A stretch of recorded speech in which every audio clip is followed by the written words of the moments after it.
Hi folks, welcome to Critical Corner. Are you tired of the same old blah, blah, blah, blah from the media? Do you like unfiltered commentary? Would you like to go back to the days when our rights meant something? Well, you've come to the right place, Cortisco's Corner. The fight to get back the ideals of our founders will be long and hard. Please support the channel by subscribing. And as always, thank you for your support.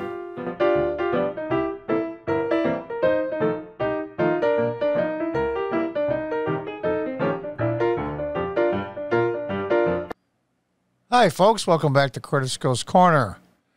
To continue my, I guess we'll call it laughing or making fun of the ultra-progressive media. I just did a video on CNN losing their blank.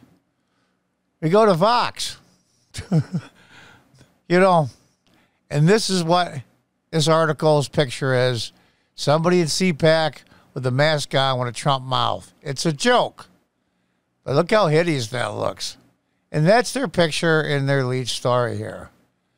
The Republican revolt against democracy explained in 13 charts. We got to have 13 of them, really? The Trump years reveal the dark truth. The Republican Party is no longer committed to democracy. These charts tell the story.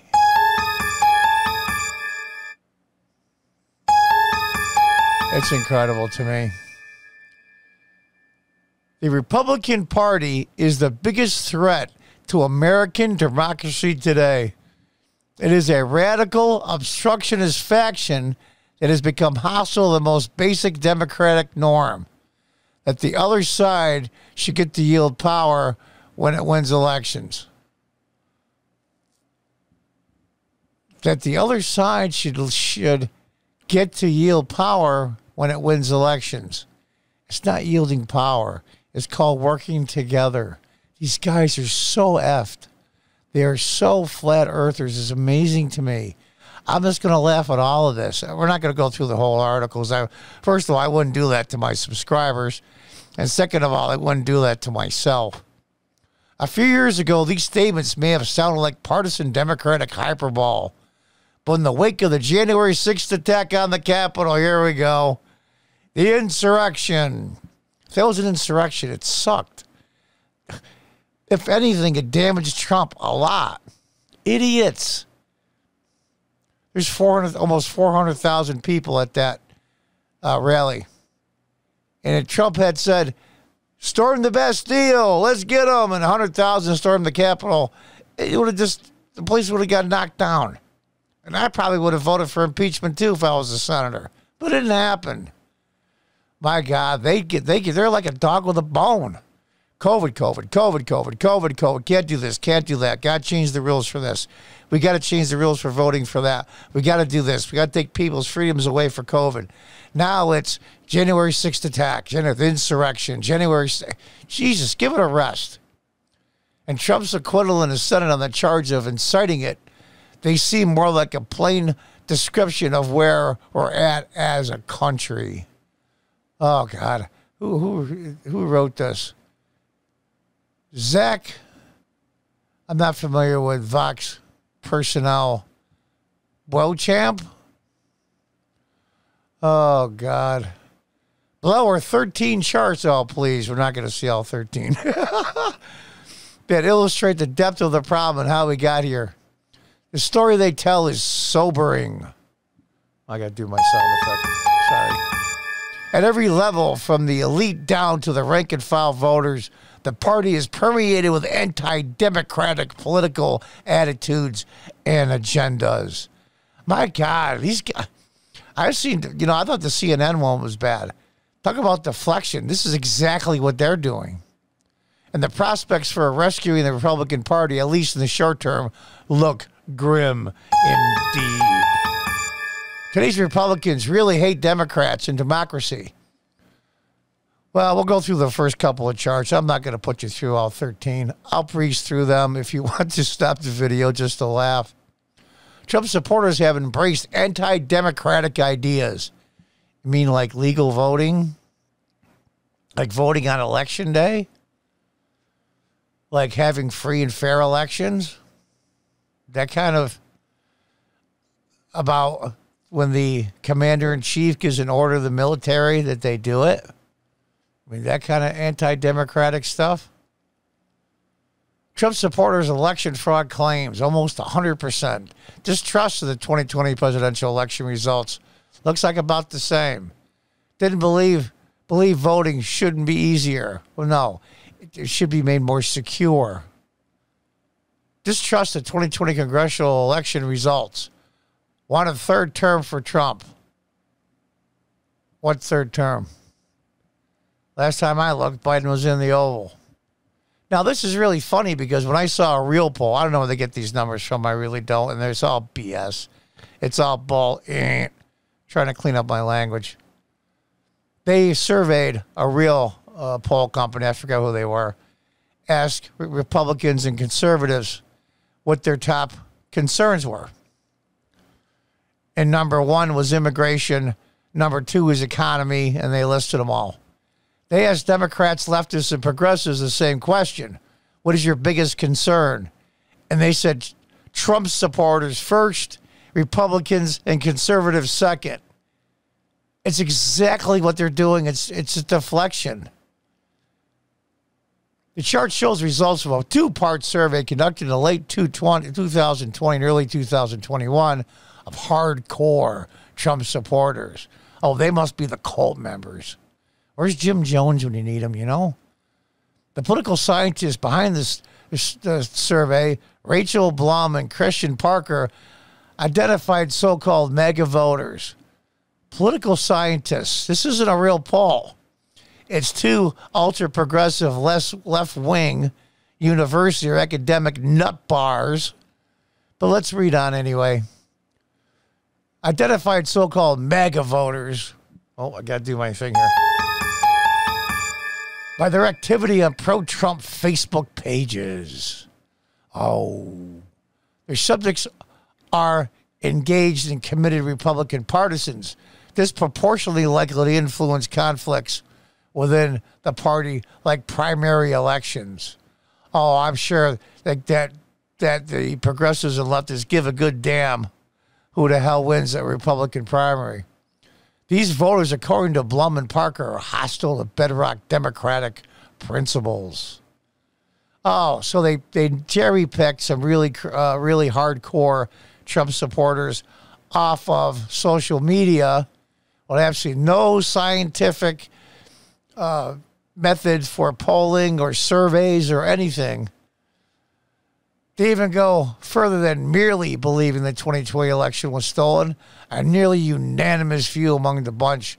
Over 90% oppose making it easier for people to vote. No, they want to make it secure. Roughly 70% would support a hypothetical third term for Trump, which would be unconstitutional. That must have been asked before it was technically certified, must be. The MAGA movement, Blum and Parker write, is a clear and present danger to American democracy. If elected leaders won't protect America, the people must act, even if that means violence, is question number two. Republicans who agree, 39%. Is that all?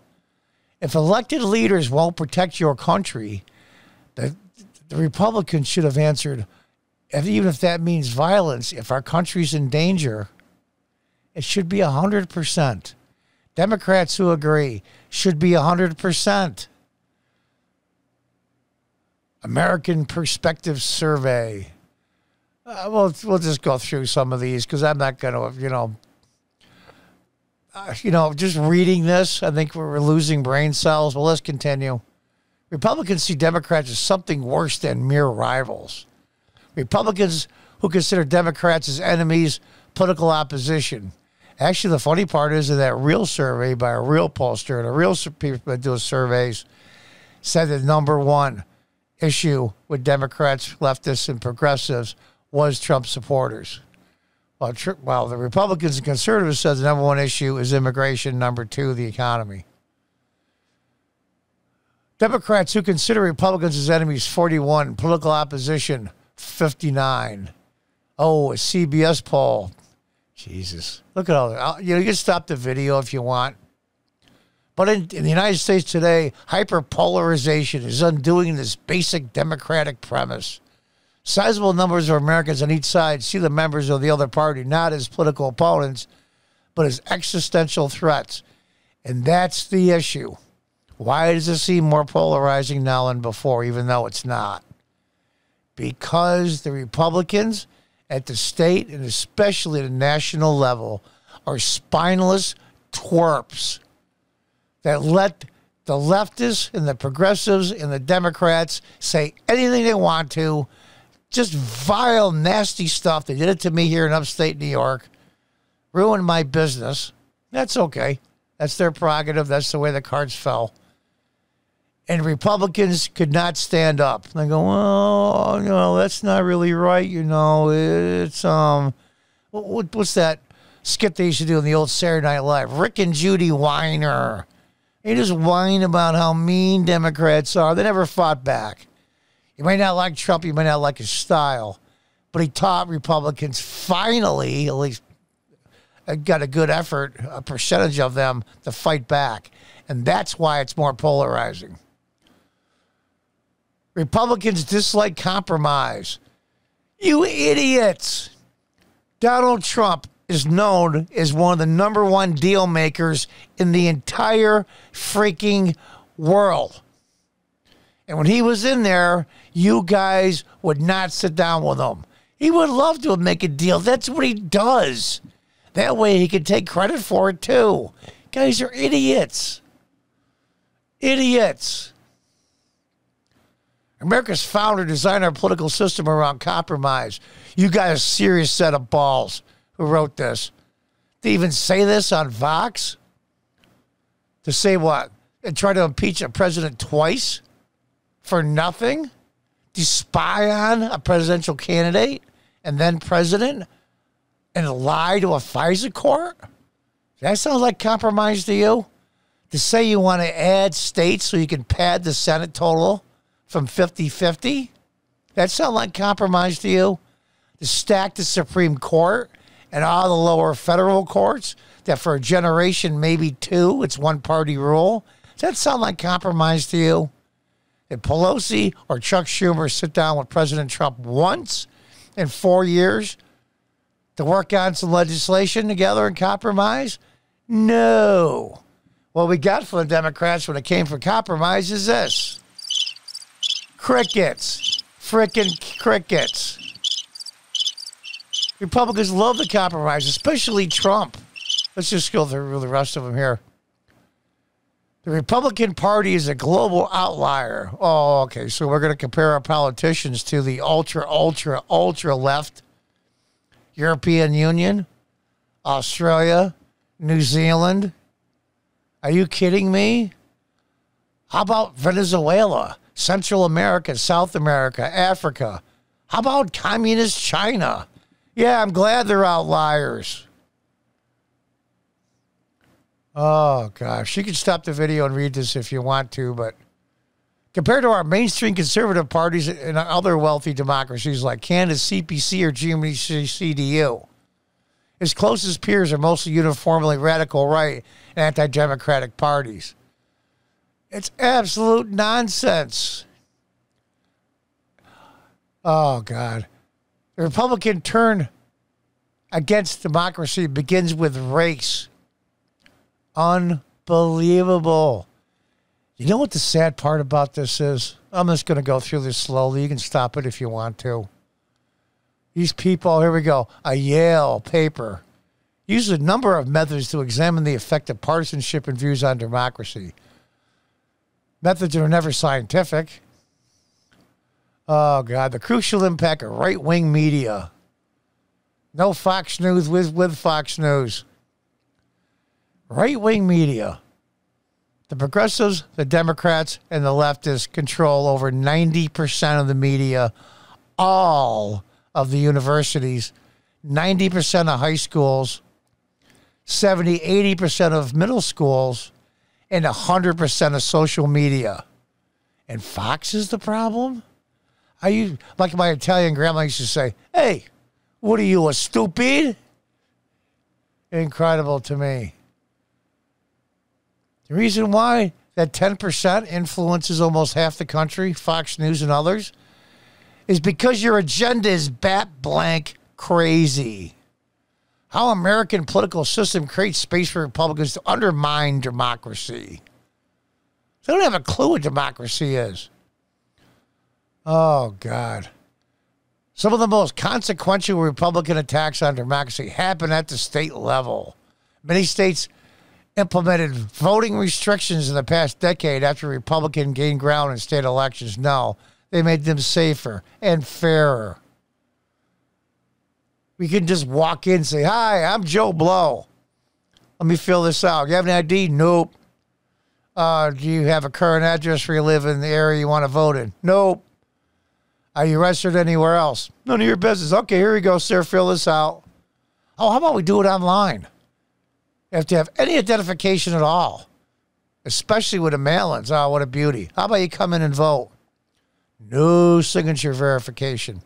Granted, the poll workers are not signature experts, but you can tell if it's way off. Do you have any ID, sir? You can't ask me that. That's racist. Well, sir, you're white. So what? Still racist.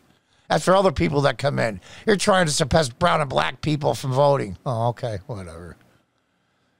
But you go buy a beer, though. Oh, can I see your ID? Yeah, sure.